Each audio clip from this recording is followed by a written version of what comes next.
So before we get started and dive into the next lesson and workshop, I just wanted to say congrats. I mean, you've already come very far. In fact, so far we've covered the target client, we've covered positioning, we covered your proposition, which are really like fundamental components of brand building.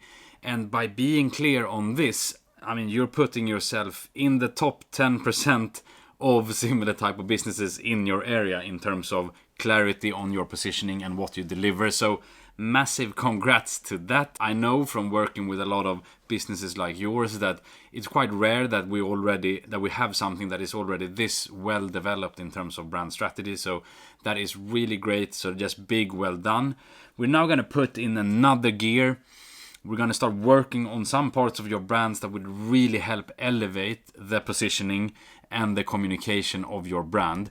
We're going to start talking about your purpose. So your purpose is about, why you do what you do. So most businesses would actually know, what they do.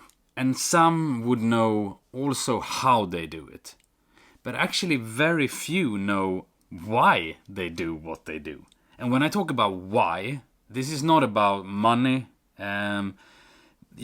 Money is a consequence of running a successful business, but that's not like why you run your business. This is about your cause, your belief, and why you are doing what you do. Okay?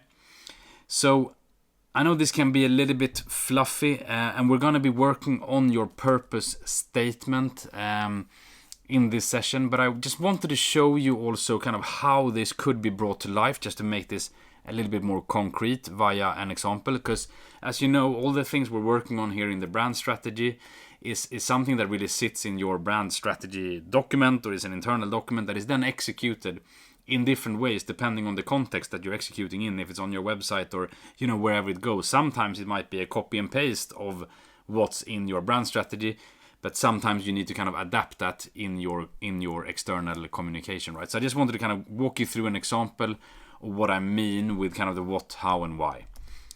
So here's an communication example that is covering the what. We offer haircut and color services. Okay, great.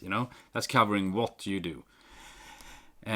If we then take another step and also add how we do it. So this could be something like our talented master stylists consult with you ahead of your appointment and use their creativity and skills to deliver a cut and color personalized to you. So that could be something that you would find, on a website from a hair salon, which is not only talking about what they do, but also how they do it. And that we can see sometimes. But when we want to kind of include our purpose as part of the communication, it could look something like this. We believe that good hair reflects your story and spirit. This is why our talented master stylist connects with you on a personal level using their creativity and skills to provide you with cut and color services that embraces your individuality. Right? So now you can kind of see how we're taking that from just being we offer hair, color, and cuts to actually like explaining more about how we actually do that, and then adding on top of that why we do it. So understanding your why is important. When you're clear on your purpose, clear on your why, it gives your business a greater meaning.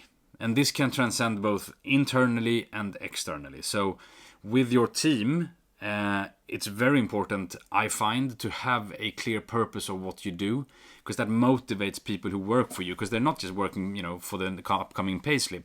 They're working for something that is bigger than that, and working for your purpose, or for the purpose that you have as a business. That can also help you not only with your existing team, but also in recruiting, right? When you communicate externally to get new talent in, if you have a bigger purpose of why you do what you do, that will be much more easier to attract people to actually work for you. Because again, it's not just about that pay slip, but you're doing something for a bigger purpose. It also connects with your clients on a much deeper and more emotional level. Like, in the example we walked through, you can see how kind of talking about why you do what you do creates a deeper connection, which elevates your brand and make it resonate on a much deeper level.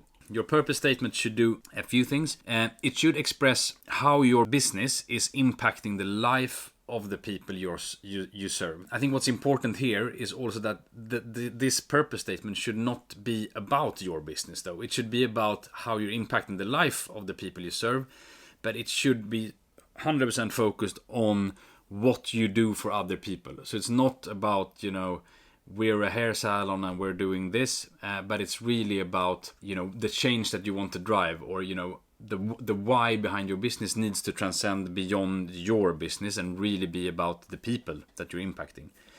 And your purpose statement should connect with both the heart and the head of people, right? Here's an example of a short purpose statement. Now, this could be longer, but this could have been the purpose statement for the example that we just went through.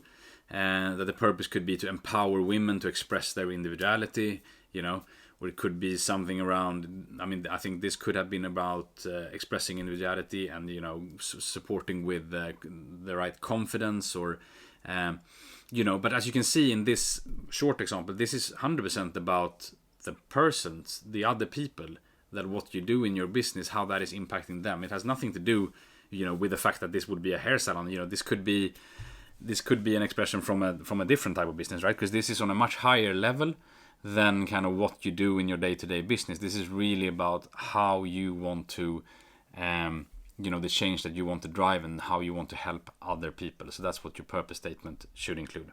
Okay, so I hope that's clear. So what we're going to work on now is then your why, or your purpose. I use those two words for the same thing. And as you work on your purpose statements, I think there's some good thought starters here that you could go back and think about, which would be, why did you actually start your business in the first place? I'm sure there was something there burning inside you that you wanted to change, or that you wanted to do, in that story, and you could find good inspiration there for your purpose statement. And the other thing I encourage you to think about here is really, how are you impacting the lives of other people that you serve on a high level? Understanding those and asking yourself those two questions, I think would be great thought starters as you start to write down your purpose statement. Okay, so I hope that's all clear. So that's what we're going to do next. Good luck on that exercise, and I look forward to seeing you in the upcoming video.